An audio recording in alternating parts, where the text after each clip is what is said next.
कभी मजदूरी करता था, आज बीपीएससी टीचर हूँ। नमस्कार। बिहार का अररिया जिला, थाना फारबिसगंज, पोस्ट मझवा, गांव रानीगंज पोटरी और जन्म हुआ साल 1992 में। नाम है अजय कुमार। मैं आपको उसी शख्स से मिलवाने जा रहा हूँ। हमको लगा कि अब मेरा नौकरी नहीं होगा, क्योंकि छठा चरण में मेगा सूची होता था। मैट्रिक में सेकेंड डिवीज़न, इंटर में उतना खास नंबर नहीं था। लगा कि अब बीएड भी मेरा जो है ना ये बेकार हो गया। संजोग से बीपीएससी इधर कर दिए। टीआरई 1 में फिर फॉर्म भरे तो बीपीएससी का फॉर्म तो ले लिया। बाद में पता चला कि 1 to 5 में जो है कि बीपीएससी को होगा ही नहीं। हाँ, बीएड वालों को होगा नहीं। फिर थोड़ा निराश हो गए कि ये भी डिग्री लगता है, अब ख़त्म हो। फिर चले गए पंजाब जाने के बाद वहाँ गए तो फिर नोटिस आया कि अब जो है कि स्टेट लेंगे, उसके बाद फिर बीपीएससी का एग्ज़ाम आएगा 9-10 वाले का। फिर थोड़ा सा राहत आया कि चलो बीपीएससी का एग्ज़ाम है, मेरिट वाला तो वो पढ़ के निकाल लेंगे।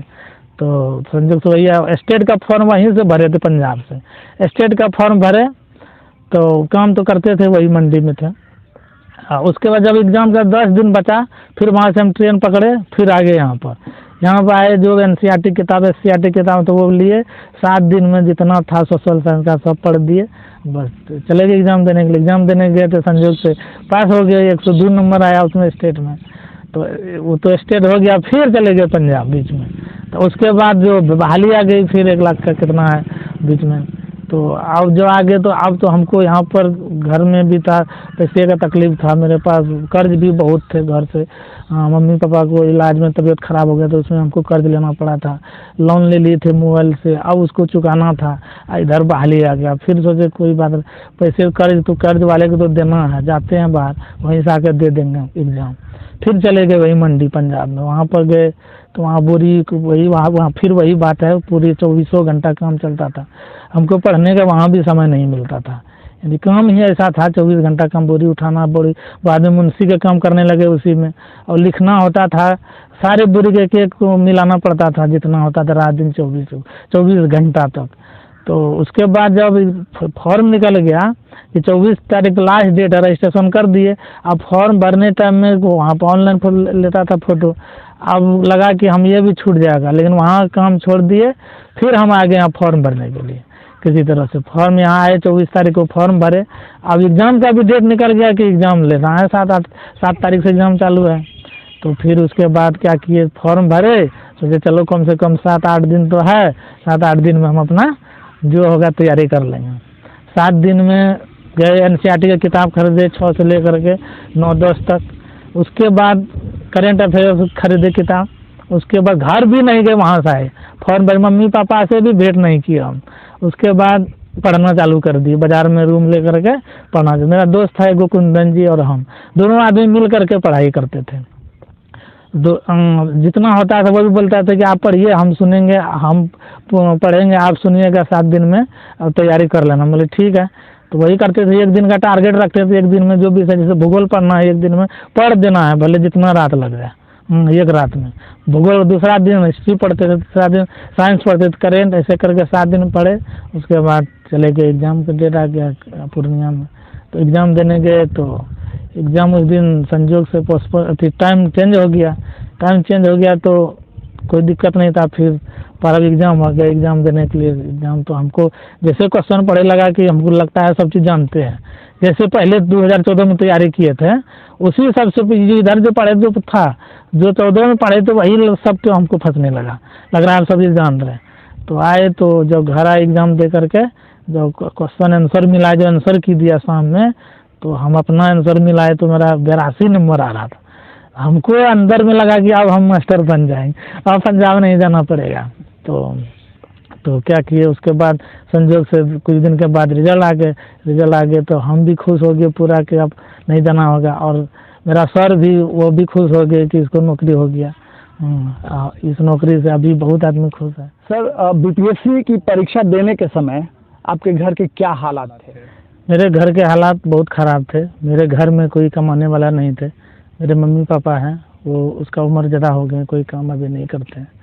वैसे खेती भी है नहीं उतना, मेरे गांव में बाढ़ आ जाते हैं, जिसके लिए हमको बार बार बाहर जाते हैं, कमाते हैं, अपना भी काम करते हैं और थोड़ा पढ़ाई भी कर लेते हैं और घर का भी मेंटेन करते हैं, अपना ही कमा कर करते हैं। पढ़ाई के दौरान आपकी लाइफ में क्या कभी किसी की कोई मदद भी मिली? पढ़ाई के दौरान हमको मिले कब, जब हम कंपटीशन में 2014 में करियर कोचिंग है फारबिसगंज में, इसका सर है कृष्ण प्रसाद सर, तो उससे हमको मदद मिले कि हम कुछ दिन पढ़ाई किए वहाँ पर। पहले हमको पता नहीं था कंपटीशन क्या होता है, बाद में पता गए वहाँ पर, तो वहाँ गए तो 1 साल कोचिंग किए। 1 साल के बाद हम वहाँ पर छोड़ना चाहते थे, सर ने हमको बोले कि आप मत छोड़िए, आपको फीस नहीं लगेगा, आप जितना दिन होता है पढ़ाई कीजिए, आपको पढ़ के नौकरी लेना है तो घर का स्थिति भी सही हो जाएगा। तो इस तरह से हमको पूरे मदद किए, वो खाना खर्चा जब भी कुछ पैसे का ज़रूरी पड़ते तो वो भी देते थे। मुझे पता चला है कि आपको मजबूरी में बचपन में पंजाब जाना पड़ा था। मजबूरी ये था कि शुरू से बचपन में ही हम लोग जो है ना दूसरे के खेत में काम करते थे। मेरे पास उतना जगह ज़मीन है नहीं, तो उससे मेरा जो है मेरा परिवार का पेट पालन नहीं होता था जो भी है। उसके बाद जो है कि 2003 में थोड़ा सा हमको ज्ञान हुआ कि नहीं, यहाँ से काम चलने वाला नहीं है, तो हम बाहर जाते हैं, बाहर से कमा कर अपना करेंगे। तो उसके बाद बाहर गए। 2004 में पहली बार गए थे पंजाब। मंडी एक है वहाँ पर जो है दाना मंडी है, गेहूं का चलता है 6 महीना पर और धान का भी चलता है। उसी में वहाँ काम होता है, 24 घंटा काम चलता है, उसी के वहीं पर काम करने गए थे। और वहाँ पर 2004 में हम बोरी उठाते थे 50 किलो का, और वहाँ पर काम ऐसे होता है कि बोरी को भराया जाता है, पहले पंखा लगाया जाता है, फिर तोलाई होता है, उसके बाद गाड़ी में लोड करते थे, मतलब कि 24 घंटा वो काम होता था। तो वो काम किए, उसके बाद हम फिर घर आ गए। उसके बाद धीरे धीरे पढ़ाई करते थे, सरकारी स्कूल में जाते थे, बस एग्ज़ाम देते थे, और स्कूल में ही जो भी सर से होता था वो हमको पढ़ा देते थे, जो भी होते थे। तो उसके बाद कंटिन्यू रहा। उसके बाद जब 2007 ईस्वी में जब हम गए 9 में, तो मेरे एगो सर थे, वीर नारायण सर है, वो सरकारी स्कूल से थे, फारबिसगंज के थे। उन्होंने हमको प्राइवेट से फॉर्म भरवा दिए, अपना ही पैसा लगा करके, कि तुम जो किसी तरह से मैट्रिक पास कर लो, उसके बाद जो आगे का जो होगा मदद मिल जाएगा। तो उसके आशीर्वाद से हम मैट्रिक किसी तरह से पास कर गए। पहली बार दिए तो उसमें हम फेल हो गए। फिर वह सर ने हौसला दिए कि कोई बात नहीं है, एक बार हुआ तो कोई बात नहीं, दोबारा दीजिएगा, फिर पास हो जाएगा। फिर दोबारा दिए मैट्रिक, उसमें 2nd डिवीज़न से पास हो गए। मुझे पता चला कि पंजाब से लौटकर जब घर आए और फिर कुछ दिनों के बाद फिर आपको दिल्ली जाना पड़ा। क्यों जाना पड़ा था दिल्ली? हाँ, दिल्ली गए जब मैट्रिक का एग्ज़ाम दे दिए थे। उस समय भी घर का मेरा स्थिति सही नहीं था, घर को भी हमको चलाना है, कभी मम्मी की तबीयत खराब हुई थी, कभी पापा जी का। उसके बाद हम चले गए दिल्ली गए, 10 का एग्ज़ाम दे दिए थे। वहाँ गए तो दिल्ली में जब गए तो दिल्ली में मेरा स्थायी स्थिति हो गया था। एगो चौक है हीरो होंडा चौक, तो वहाँ पर कोई जान पहचान भी नहीं था। एक दिन रात वहीं पर सोए थे रोड पर सोने के बाद कुछ यूपी का आदमी तो उससे संपर्क हुआ। उन्होंने हमको जो है कि एगो कंपनी था, टावर कंपनी फैक्ट्री, उसमें हमको जो है वो काम लगा दिए। फिर उसमें हम काम किए। उस समय में वहाँ पर था 3000 रुपया महीने का था उस कंपनी में। फिर वहाँ काम किए, 2 महीने के बाद पता चला कि मेरा रिजल्ट आ गया 2nd में। फिर वहाँ से छोड़ करके फिर हम आगे एडमिशन कराने लिए इंटर में। जब इंटर में आए, घर में एडमिशन तो ऐसे नहीं हुआ, लेकिन प्राइवेट स्कूल था एक नरपतगंज में, उसमें हम जो है इंटर का एडमिशन करा लिए। फिर उसके बाद हम जो है, तो उसके बाद कुछ दिन रहे घर में, फिर उसके बाद घर में ऐसा स्थिति हो गया, फिर हमको जाना पड़ा जम्मू चले गए। उसके बाद जम्मू में जब गए तो वहाँ पर पहले हम रंग का पेंट का काम करते थे। पेंट का काम किए कुछ दिन, तो हमको रंग का काम में बढ़िया नहीं लगा। उसके बाद पत्थर का काम करने लगे। पत्थर का काम में जब गए तो एगो ठेकेदार थे यूपी का, उसके पास हम 2 महीना काम किए। वो बोलेगा आपको मिस्त्री बना देंगे, तो आप मेरे पास काम कीजिए। 2 महीना काम किए। उसके बाद पता चला कि 2 महीने के बाद उसका भाई का डेथ हो गया, तो उसके चक्कर में जो है कि मेरा 2 महीना का पैसा भी चला गया और 1 भी रुपया नहीं मिला। फिर उसके बाद जम्मू में ही हमको मदद मिल गया। वो दूसरे जगह धरा दिए, जम्मू का ये कोई ठेकेदार है। फिर उसके पास 2 महीना काम के मिस्त्री सीख रहे थे मिस्त्री का काम। वहाँ जब काम किए 2 महीना काम करने के बाद वो वहाँ का था, लोकल था, वो जो भी ठेकेदार थे, 2 महीना काम किए, वो भी हमको 1 भी रुपया नहीं दिए। फिर वहाँ से जो दुकानदार थे, वहीं जम्मू के विजयनगर शहर में रहते थे, तो वो जो दुकानदार थे वो आदमी सही थे। वो हमको बोले कि कोई बात नहीं है, आप मिस्त्री तो थोड़ा बहुत बनिए, कि आप मेरा जो है दुकान में मार्बल को काट करके सिर्फ सही करना मशीन से, तो आपको दिहाड़ी मिल जाएगा 300 रुपया। तो 1 महीना उसमें काम किए हम, मार्बल का काम पूरा किए। उसका जितना दुकान का जो फटा था सारे करते थे, वो रोज़ हमको पैसे दे देते थे। तो उसको लगा कि अब इसका हाथ सही हो गया है, तो वो बोला कि हम आपको काम देते हैं पत्थर का, आप काम कीजिए यहाँ से, आप खुद मिस्त्री रहिएगा, खुद ठेकेदार भी रहिए। हाँ, तो वही किया, वो हमको काम देने लगे। काम देने के पहली बार एक फौजी के घर में काम करने गए थे पहली बार, वो भी हमको हौसला दिए थे कि आप अपने से काम कीजिए। उसके यहाँ काम जब करने गए पहली बार, तो वो काम जब पत्थर लगाए शुरू में, ढाल देने का तो इधर तो दे दिए उधर, उसका घर के अंदर में ही। लेकिन इतना बढ़िया वो थे काम किए, फिर भी वो जो है हमको कुछ नहीं बोला कोई बात नहीं भाई, ऐसे होता है, कोई टेंशन नहीं लेना, पैसा आपका नहीं रोकेंगे, जो हो गया, फिर बाद में करवा लेंगे। तो उसके बाद वहाँ पर काम किए लगभग 2 साल रेगुलर काम किए, वहाँ मेहनत मिस्त्री का काम करते थे और टाइल लगाते थे। टाइल लगाते पूरा 24 घंटा काम करते, इतना काम करते थे। रात में भी काम करना पड़ता था, लाइन नहीं रहता था वहाँ पर, रात में करते थे, और जिसके चलते हाथ भी मेरा पूरा कट गया था कितना बार। तो एक जिसके रूम में रहते थे हम, वो भी एक फौजी थे, वो रिटायर हो गए थे। तो जब आते थे रूम, जब वो हमको देखते थे, तो वो बोलता था, अजय तुम यहाँ पर काहे इतना मेहनत कम कर रहा है, अभी उम्र है तुम्हारा पढ़ने के लिए, तुम जाओ घर। तो कुछ दिन ऐसा हुआ कि उसका बात हमको लग गया। तो जब हम बोले ठीक है अब चले जाते हैं, उसके बाद जब निकले, वो जितना दिन रहे थे रूम में, वो हमसे 1 भी रुपया नहीं लिए, एक तरह से मदद नहीं समझिए। वो बोला तुम जाओ, मेरा आशीर्वाद यही है कि घर में जाकर तुम पढ़ाई करना, अभी कमाने का उम्र तुम्हारा नहीं है। उसके बाद फिर हम आ गए यहाँ पर, घर आ गए, फिर इंटर का फॉर्म निकल गया तो उसको भर दिए, हो गया, एग्ज़ाम ख़त्म हो गया।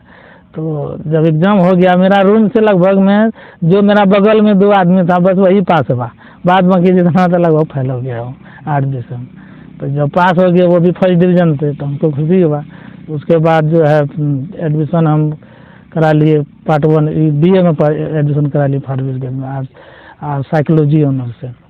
तो हमको पता था साइकोलॉजी में तो पढ़ना उतना नहीं पड़ेगा कहीं ट्यूशन, इसीलिए एडमिशन करा के फिर चले गए तो पंजाब।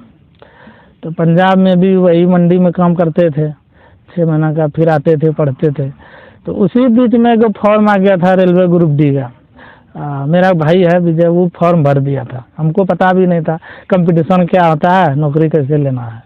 तो जब उसके बाद जब एडमिट कार्ड निकला, हम आ गए फिर एग्ज़ाम देने। जब पटना सेंटर था, तो पटना में जब गए एग्ज़ाम देने के लिए, वहाँ देखे तो हल्का सा जोड़ था, एगो था कि भारत का राष्ट्रीय फूल क्या है, कमल। हमको लगा कि तो ऐसा हल्का क्वेश्चन होता है, तो इससे पढ़ेंगे तो हमको नौकरी ग्रुप रेलवे में हो जाएगा। उसके बाद जो हम उसका बाद तो हम कोचिंग फिर ज्वाइन कर लिए। उसके बाद रेगुलर 3 साल लगातार गए कोचिंग में, 3 साल तक 1 भी रुपया सर नहीं लिए। ऐसे पढ़ते 3 साल पढ़े। उसके बाद एग्ज़ाम दिए। एग्ज़ाम देने के बाद कोचिंग में सबसे ज़्यादा नंबर मेरा ही आया जब एग्ज़ाम दिए, तो उसमें मेरा PT हो गया बिहार SSC का। उसी बीच में एक पेपर लीक हो गया, तो एग्ज़ाम पोस्टपोन हो गया। तो फिर उसके बाद हम चले गए पंजाब। अब लगा कि हमको नौकरी अब नहीं होगा। फिर 1 महीना जम के तैयारी की, उसमें मेरा रिजल्ट हो गया, PT भी हो गया, मेंस भी तैयारी उसमें हो गया, टाइपिंग भी दिए। लेकिन संजोग से मेरा मेरिट नहीं बना उसी बीच में।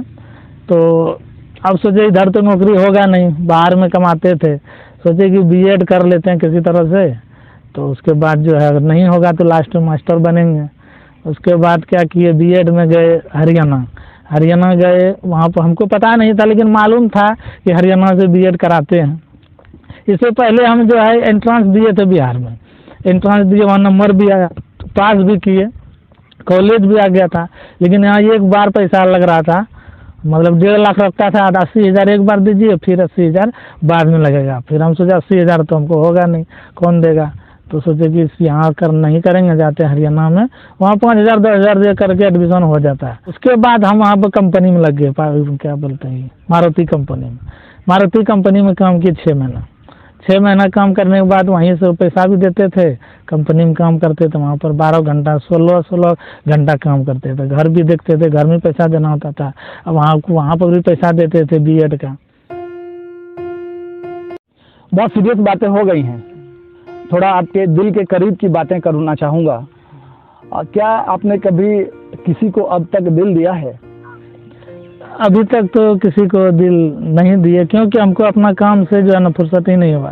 काम से वो निकलते थे, अपना पढ़ाई पर ज़्यादा मेरा फोकस रहता था और मेरा लक्ष्य की ओर ध्यान ज़्यादा जाता था, इसीलिए उस सब में हम नहीं फंसते थे आज तक। शादी करने का इरादा है अब? अब तो यकीन इरादा वही बच गया है, शादी करना है। हाँ, रिश्ते आ रहे हैं, पहले कोई नहीं आता था, अब आ रहे हैं। किस तरह की लड़की से शादी करना चाहेंगे?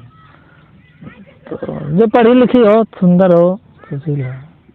आपकी तरह और भी कई सारे लोग हैं जो आप जैसे ही संघर्ष कर रहे हैं जीवन में, क्या उनको कुछ संदेश देना चाहेंगे अपनी ओर से? उसको संदेश देना चाहते हैं कि संघर्ष करते रहिए, अपने आप को कभी जो है ना कमज़ोर नहीं समझिए, भले कितना दुख तकलीफ क्यों ना आ जाए। अगर यदि सिद्धांत अगर बना लीजिएगा हमको ये काम करना है, अगर नौकरी लेना है, वो ज़रूर हो जाएगा।